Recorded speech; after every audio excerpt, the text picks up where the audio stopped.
Hey guys, നമുക്കിന്നൊരു Kochi style മീൻ കറി വെക്കാതെ നമുക്കിന്ന് കിട്ടിയത് പാമുളനാണ്. നമ്മുടെ നാട്ടിൽ ഈ മീനെ പാമുളൻ എന്നാണ് പറഞ്ഞത്. നിങ്ങളുടെ നാട്ടിൽ എന്താണ് ജസ്റ്റ് ഒന്ന് കമന്റ് ചെയ്തേക്ക് കേട്ടോ. കറി വെക്കാനുള്ള മസാല കൂട്ടാണ് ഈ കാണിക്കുന്നത്. നമ്മൾ എടുക്കുന്നത് കാശ്മീരി ചില്ലിയും അതുപോലെ നോർമൽ ചില്ലി എടുക്കുന്നുണ്ട്. അപ്പൊ കാശ്മീരി ചില്ലി 2 ടീസ്പൂൺ, അതേ അളവിൽ തന്നെ നമ്മൾ സാധാരണ ചില്ലി എടുക്കുന്നുണ്ട്. ഒരു ചെറിയ ടീസ്പൂൺ മഞ്ഞൾപ്പൊടിയും അതുപോലെ ഒരു വലിയ ടീസ്പൂൺ മല്ലിപ്പൊടിയും എടുക്കുന്നുണ്ട്. എല്ലാം കൂടി ചെറിയ ചൂടുവെള്ളത്തിൽ മിക്സ് ചെയ്ത് ഇതേപോലെ മിക്സിയിൽ അരച്ചെടുക്കണം. കാരണം നല്ലൊരു കൺസിസ്റ്റൻസിക്ക് വേണ്ടിയാണ് ഇങ്ങനെ അരച്ചെടുക്കുന്നത്. നമ്മൾ ഒരു തക്കാളി നല്ലപോലെ മിക്സിയിൽ അരച്ചെടുത്തിട്ടുണ്ട്. കറിക്ക് ആവശ്യമായ കൊടംപുളി വെള്ളം തിളപ്പിച്ച് ഇതേപോലെ ആക്കിയതിനു ശേഷമാണ് നമ്മൾ കറിയിൽ ഇടുന്നത്. നേരെ ഡയറക്റ്റ് കൊടംപുളി ഇടുകയല്ല ചെയ്യുന്നത്. പിന്നെ കറിക്ക് ആവശ്യമായ ഇഞ്ചി, വെളുത്തുള്ളി, ഉള്ളി നമ്മൾ സവാള ഉപയോഗിക്കുകയില്ല. ചട്ടി ചൂടായി അതിലോട്ട് നമ്മൾ ഉലുവ ആഡ് ചെയ്യും. ഉലുവ പൊട്ടി വരുന്ന സമയം കൊണ്ട് ഇഞ്ചി, വെളുത്തുള്ളി ചതച്ച് നമ്മൾ ഇതിന്റെ കൂടെ ആഡ് ചെയ്തിട്ട് ഒന്ന് ഇളക്കി കൊടുക്കണം. അപ്പൊ അതൊന്ന് മൂത്ത് വരുന്ന സമയത്തിനുള്ളിൽ തന്നെ നമുക്ക് ക്രഷ് ചെയ്ത് വെച്ചിരിക്കുന്ന ഉള്ളി കൂടി ഇട്ട് ഒന്ന് വഴറ്റിയെടുക്കുക. അപ്പൊ ഉള്ളി അധികം സമയം നമ്മൾ വഴറ്റിയെടുക്കേണ്ട കാര്യമില്ല. ഉള്ളി ചെറുതായിട്ട് വഴണ്ട് വരുന്ന സമയത്തിനുള്ളിൽ തന്നെ നമുക്ക് കറിവേപ്പില നമ്മൾ മാറ്റി വെച്ചിരിക്കണം, അതും കൂടി ഇട്ട് കൊടുക്കാം. ഒരു 2 കറിവേപ്പിലയാണ് നമ്മൾ ഇട്ട് കൊടുക്കുന്നത്. അപ്പൊ അതും കൂടി ഒന്ന് ഇട്ട് ചെറുതായി ഒന്ന് ആ ബ്രൗണിഷ് ഷെയ്ഡ് വരുന്ന വരെ ഒന്ന് ഇളക്കുക. ആ സമയത്ത് നമുക്ക് കുറച്ച് ഉപ്പ് ഇട്ട് കൊടുക്കാം. ഉപ്പിട്ടാൽ പെട്ടെന്ന് ഇത് വഴണ്ട് കിട്ടും എന്നാണ് പറയുന്നത്. അപ്പോൾ എണ്ണയുടെ അളവ് കുറവാണെങ്കിൽ കുറച്ച് എണ്ണ ഇട്ട് കൊടുക്കുക. ഉള്ളി ചെറിയൊരു ബ്രൗൺ ഷെയ്ഡ് വരുമ്പോൾ തന്നെ നമ്മൾ നേരത്തെ അരച്ചു വെച്ചിരിക്കുന്ന മസാലക്കൂട്ട് അത് നമ്മുടെ ചട്ടിലോട്ട് ഇട്ട് ഇതും കൂടി ചേർത്ത് ഒന്ന് വഴറ്റിയെടുക്കണം. മസാലക്കൂട്ട് മൊത്തത്തിൽ മൊരിഞ്ഞ് അതിന്റെ പച്ചപ്പ് മാറുന്നത് വരെ നമ്മൾ വഴറ്റിക്കൊണ്ടിരിക്കണം. നമുക്ക് ആ സ്മെല്ല് ശരിക്കും ഫീൽ ചെയ്യും. അതുവരെ ഇളക്കിക്കൊണ്ടിരിക്കുക. കംപ്ലീറ്റ് മസാല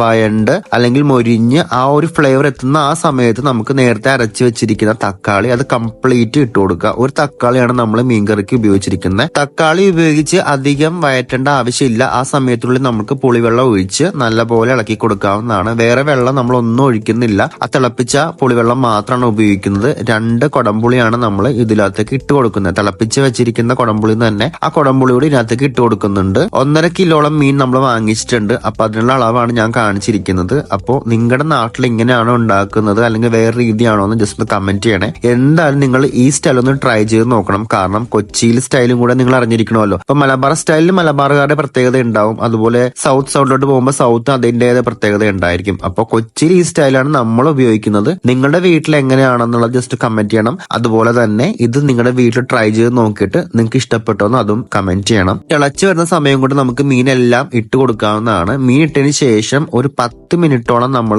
ഇത് മൂടി വെച്ച് വേവിക്കണം. മൂടി വെച്ച് വേവിക്കുന്ന ഇടക്ക് നമ്മൾ കയ്യിൽ വെച്ചോ സ്പൂൺ വെച്ചോ ഇളക്കാൻ പാടില്ല. ഒരിക്കലും മീൻകറി ഇങ്ങനെ ചെയ്യാൻ പാടില്ല. അങ്ങനെ ചെയ്യുമ്പോൾ മീൻ ഒടിഞ്ഞു പോകാൻ ചാൻസ് ഉണ്ട്. അതുകൊണ്ടാണ് അങ്ങനെ ചെയ്യരുതെന്ന് പറയുന്നത്. ലാസ്റ്റ് നമ്മൾ തുറക്കുന്നതിന് മുന്നേ 2 വേപ്പില കൂടി ഇട്ടിട്ട് വേണം തിളപ്പിച്ചെടുക്കാൻ വേണ്ടി. നമ്മുടെ കറി ഇവിടെ റെഡി ആയിട്ടുണ്ട്. എല്ലാവരും ട്രൈ ചെയ്യണം. നിങ്ങളുടെ ഫീഡ്ബാക്ക് ഒക്കെ കമന്റ് ആയിട്ട് അറിയിക്കണം. അതുപോലെ വീഡിയോ ഇഷ്ടപ്പെട്ട നമ്മുടെ പേജ് സബ്സ്ക്രൈബ് ചെയ്യാനും ഷെയർ ചെയ്യാനും മറക്കരുത് കേട്ടോ.